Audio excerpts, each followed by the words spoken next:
bagaimana sih caranya untuk memprediksi survival rate menggunakan dataset yang kita jalankan ya dengan R programming, membagi dua datanya, data training, data testing.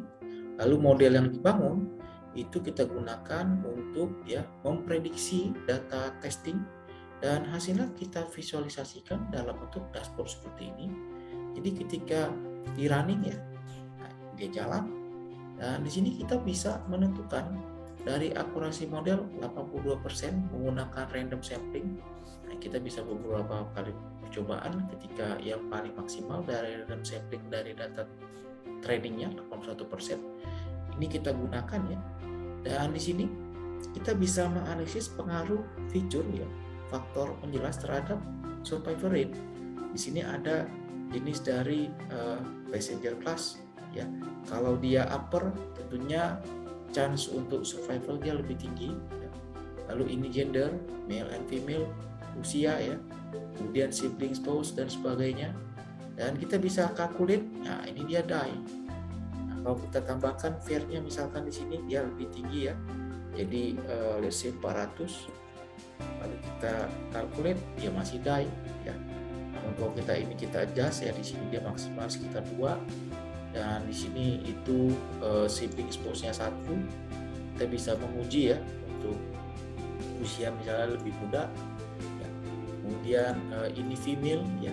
Lalu kita running dan ini kita bisa rubah juga di sini kelasnya ya.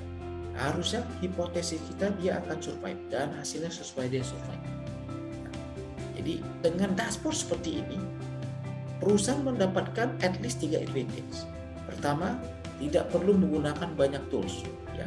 Jadi baik untuk dashboardnya plus dengan machine learning-nya langsung menggunakan single tool saja dengan R, dan ini kita bisa kembangkan ya sehingga secara investment sangat kompetitif ya dibandingkan pakai dashboard yang komersial. Terus yang kedua ya, kita bisa langsung mengcustomize ya. Misalkan library yang digunakan untuk classifier.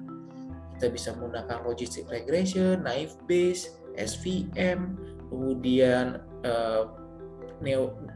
probabilistic neural net, deep learning ya, random forest, kemudian banyak banget ya macam-macam dari classifiers ya, gradient boosted dan sebagainya. Lalu kita bisa membaca akurasi dari model, dan model yang akurat tadi kita akan deploy ya. Jadi bisa dipredik nih, sehingga kalau misalnya nanti case-nya itu churn ya dari customer, kita bisa dari data-data transaksi customer ya, tarifnya, demografi dan sebagainya, kita running langsung terlihat dia churn apa enggak. Sama seperti employee attrition ya, kita bisa running data-data dari employee, dari kenyamanan kerjaan ya kan, kemudian dari data karyawannya, gaji, demografi dan sebagainya, lalu data dari kondisi organisasi dan sebagainya, itu bisa kita running sehingga bisa digunakan untuk mempredik decision-nya dia leave company atau stay at company. Ya. Jadi ini yang kami jalankan di berbagai perusahaan. Dalam 8 bulan terakhir kita sudah melayani 15 klien ya, dan 40 plus masterclass.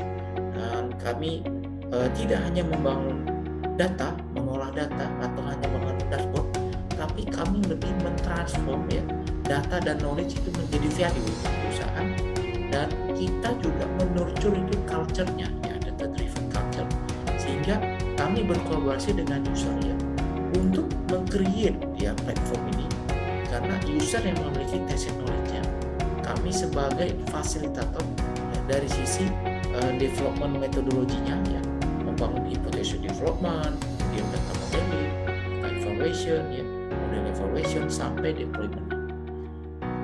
Demikian, semoga bermanfaat. Saya sukses selalu semuanya. Terima kasih.